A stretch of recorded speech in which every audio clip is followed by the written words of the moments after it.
Ukraine waited for Moscow's guard to drop, then cracked Russia's front line open in under 9 seconds. 10 a.m., deep inside Western Russia, a facility Moscow swore could never be touched went silent. No alarms, no radar spikes, no warning shots. This wasn't an ordinary base. This was Russia's most protected weapons laboratory, a billion-dollar complex buried behind layered air defenses, electronic warfare shields, hardened roofs, and decoy infrastructure designed to mislead satellites.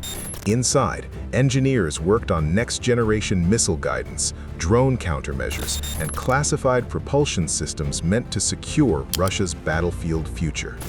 For years, analysts said this place was untouchable. They were wrong.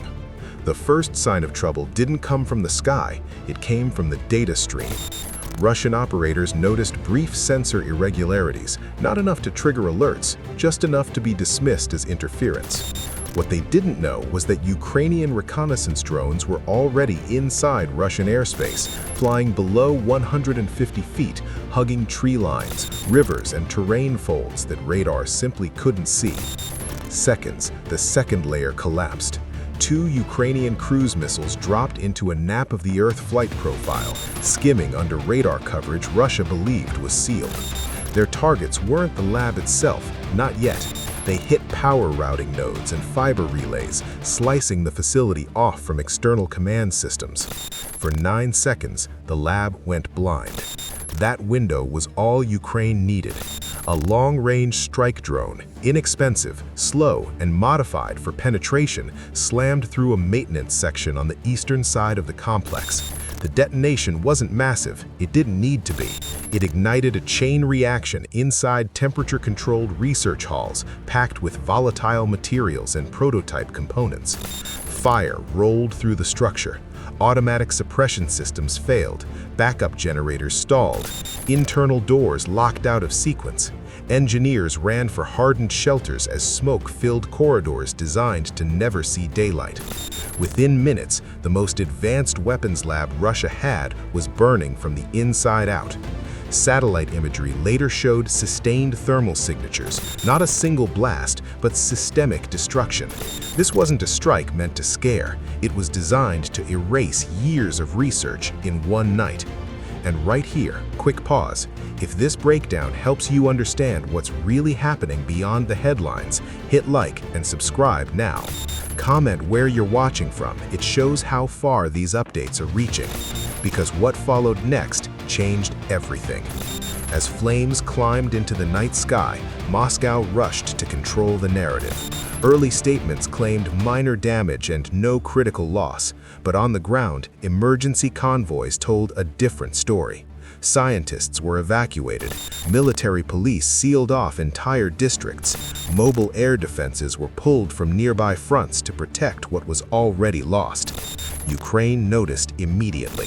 Within hours, reconnaissance feeds showed defensive gaps opening elsewhere. Radar coverage thinned, missile batteries repositioned, command vehicles redeployed in panic, exactly the reaction Ukraine had anticipated. Then came the second shock. As Russian crews struggled to contain the fire, internal systems across the facility began malfunctioning. Access controls looped, environmental readings contradicted manual overrides, safety protocols locked operators out. This wasn't chaos, it was preloaded failure. Ukrainian cyber units had seeded exploits weeks earlier, waiting for the right moment to trigger collapse. The lab wasn't just damaged, it was trapped in its own systems. By dawn, the truth was impossible to hide. Locals filmed smoke columns rising for miles. Independent analysts confirmed sustained heat signatures in sections housing classified development programs. Russian military bloggers went silent, then defensive, then openly furious. Because this lab wasn't just another building, it fed multiple weapons pipelines. Missile upgrades stalled. Drone countermeasures froze mid-testing. Entire programs lost calibration data that couldn't be recovered. Years of work vanished overnight, not because Russia lost a battle, but because it lost control of protection itself. And the most dangerous part, Russia hadn't even responded yet. Because while Moscow focused on the ruins, Ukrainian surveillance drones were already tracking elite response units racing towards the site. And the moment those units moved, something far bigger began to unfold. The strike wasn't the story. What it triggered was. As Russian reinforcements moved towards the burning lab, Ukraine's next phase unfolded with precision. FPV kamikaze drones, each costing less than $3,000, streaked low over the convoys, hitting fuel trucks, mobile command vehicles, and armored escorts. One explosion after another lit the forested outskirts like staccato bursts of lightning. Russian crews fired blindly, striking nothing but smoke and shadows.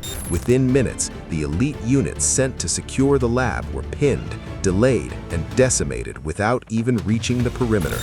High above, long-range reconnaissance drones mapped every escape route, every reinforcement lane, feeding live coordinates to Ukrainian artillery and mortar teams positioned miles away. Within the hour, modified Storm Shadow missiles, each worth over $1.2 million, struck the lab's secondary control hubs, targeting communication relays and backup power nodes. The impact was devastating. Isolated command posts went dark, radar arrays failed, and the facility's internal surveillance loop collapsed. By now, the lab wasn't merely damaged, it was paralyzed. Every node of defense was severed, and the system designed to protect the world's most valuable weapons was silent. The psychological effect on Moscow's command structure was immediate. Analysts confirmed that at least 2 prototype missile programs tied to the lab were now frozen mid-development. Internal panic spread.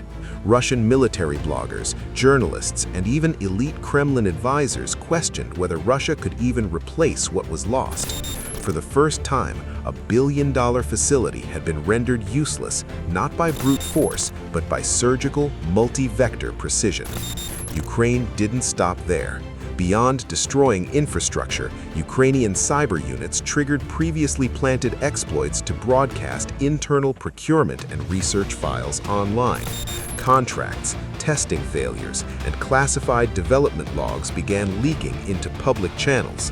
The Kremlin had no choice but to react defensively, diverting resources from frontline operations to cover the fallout at home. Ukraine had effectively weaponized information as well as destruction, proving that modern warfare extended far beyond physical borders. Even the Black Sea became a secondary front. Russia attempted retaliation by launching Kaliber cruise missiles towards Ukrainian logistics hubs, but Patriot interceptors stationed across Kyiv neutralized most threats mid-air, allowing Ukrainian supply chains and frontline operations to continue uninterrupted. The few missiles that did strike inflicted limited damage, a strategic lesson in how precision and preparation outweighed raw power fire. By late morning, the lab's surroundings resembled a battlefield that had never been seen before. Black smoke columns, scorched earth, and abandoned armored vehicles scattered along disrupted roads. Ukrainian forces didn't pause to celebrate. Mechanized infantry coordinated with drone overwatch moved to secure key sectors, ensuring that Russian units had no safe zones from which to regroup.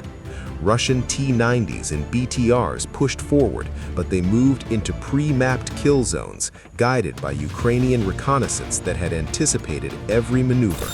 This wasn't just a strike on a building, it was a complete reconfiguration of battlefield momentum.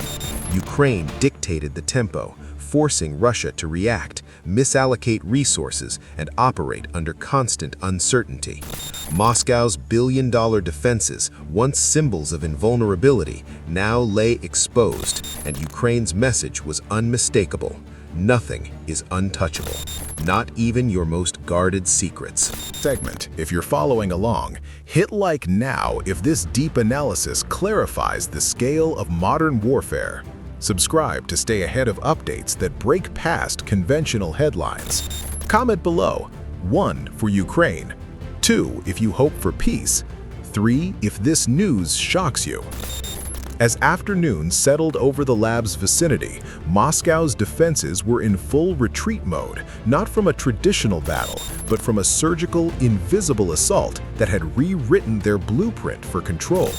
The facility wasn't just destroyed, its aura of untouchability was gone.